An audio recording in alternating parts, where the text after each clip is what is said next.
Պլանի հրապարակման հիման վրա այսպես մեկնաբանությունը։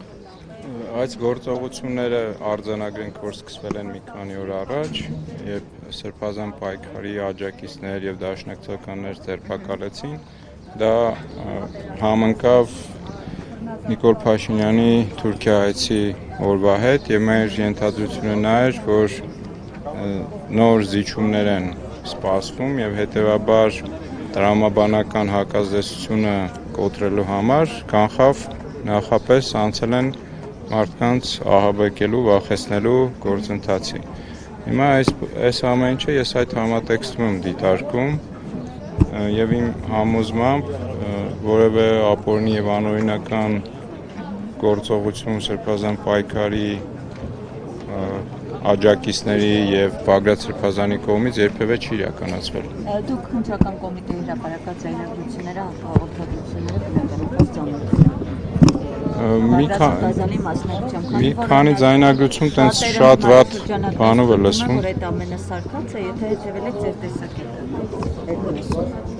Տեսեք, իմ տեսակետը մնում է նա, այսինքն ես այդ մարդկանց իմանալով, այդ մարդկանց ասելով Բագրատ Սրբազանին եւ աջակիցներին, ես գիտեմ, որ երբևէ դա լինի բաց հանդիպման ընթացքում թե փակ, երբևէ բռնության կոչեր չեն արվել, երբևէ որևէ մեկին վնասելու, որևէ բան ջարդելու, փշրելու, որևէ նման կոչեր եւ պրոցեսներ չեն արվել եւ չեն կազմակերպել։ Եվ հետեւաբար այդ ձայնագրությունները չեն կարող իրականությանը համապատասխանալ։ Այնտեղ ես ինչքանով որը որ լսել եմ, չի լսվում նորմալ ինչ են խոսում, ինչ են, թե որտեղից անդեղից հասկացվում, որ որևէ ինչ-որ անօրինական բաներ էին պլանավորում, ես չգիտեմ։ Այսօր Բագրատ Սրբազանի բնակարարից մի քանի իրեր են անցրավել, արկղերով ինչպես տեսանք, այսպես ուղենիշներ էր, չգիտեմ, տեսել եք այդ իրերը, դրանց Չեմ տեսել ինչեր են վերցրել,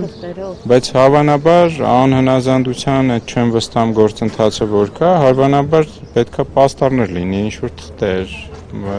այդպիսի բաներ պետքա լինի։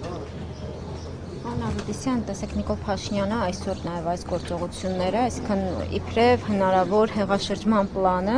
փորձեց կապել նաև վեհափառի հետ։ Հիմա սա հնարավոր է նաև եկեղեցու նկատմամբ ճնշումների հերթական ավելի մեծ ալիքի։ Անպայման, այդ ամեն ինչը իրար հետ փոխկապակցված են, քանի որ մենք շարունակաբար ենք ասել եւ ասում դրա մասին, որ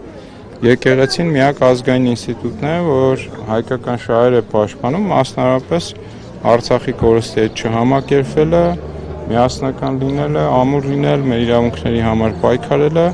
եւ այս ամեն ինչը այդ համատեքստում է իհարկե, որովհետեւ նույն Սրբազան շարժման առաջնորդը հոգեվորական է, որը մեծ հեղինակություն է վայելում։ Փաստաբան հայտարարեց, որ Բալանքի միջնորդություն է ներկայացել, կբավարարվի ըստ ձեզ։ Չեմ կարող նման ենթադրություն անել, բայց այս իշխանություններից ամեն գործողություն սպասել է։ Ավետիսյան, տեսեք, 18 թվականին հենց իշխանափոխությունից հետո այսպես նոր շարժում էր իրականացվում, նոր իշխանություն, նոր Հայաստան, նոր հայրապետ, այսպես կոչերով, խորագրով, հետագայում կրկին այսպես թիրախավորումները պարբերական բնույթ են կրել, իսկ վերջին շրջանում նոր թափ է հաղորդվել հայ առաքելական եկեղեցու դեմ այս գործընթացին։ Հիմա ի վերջո 18 թվականից սկսած, ինչ խնդիր էին լուծում ի սկզբանե եկեղեցին թիրախավորելով, կա տեսակետ, որ դա այսպես գունավոր հեղափոխությունների մաս է կազմում, ինչ խնդիր են ի վերջո ուզում լուծել։ Փաստենք եւս մեկ անգամ, որ Նիկոլ Փաշինյանը ավտորիտար պոպուլիստ է, իսկ ավտորիտար պոպուլիստները չեն հանդուրժում որևէ հակազդող իշխանություն եւ էլիտաներ, լինեն դրանք կրոնական, տնտեսական, արդարադատության համակարգի եւ հերթով բոլոր համակարգերը ջարդելով եւ հաջողելով հասել է հիմա եկեղեցուն։ Ընդամենը էլի այն ինչը որ ասացինք, այդ համատեքստում, այսինքն մեր ազգային շահերը սպասարկող ինստիտուտի կազմաքանդումն է եւ այնտեղ իրեն ցանկալի խամաճիկ որևէ հոգեվորականի նշանակել է, որը կխոսա եւ կգործի բացառապես իր հրահանգով։ Ունեք թեկնածու Չգիտեմ։ Նման տեղեկությունների չեմ տիրապետում։ Շնորհակալություն։